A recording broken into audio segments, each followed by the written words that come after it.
हे सुनता हा का हुआ है? चला अपने बाबू सौरुआ देखा का भा? बीमार है का खोत है।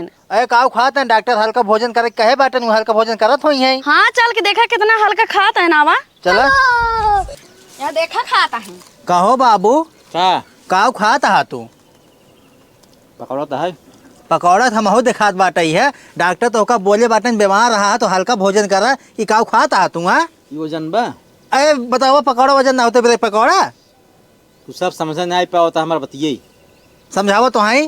देखा डॉक्टर कहन हल्का चीज खाया। हाँ हम गए हम कहे सबसे हल्का पानी पी ले तो पनिया में हम तेल डाले ना तेलवा तैरे ले हमका लगा पनिया से हल्का तेलवा ही पे। हाँ सही कहता है। एक बाद जब तेलवा में ये पकौड़ा डाल दिए ना यो पे तैरे ले तो हमका समझ माइक सबसे हल्का पकौड़ा तेलवा से हल्का ही है तो एक खाता है।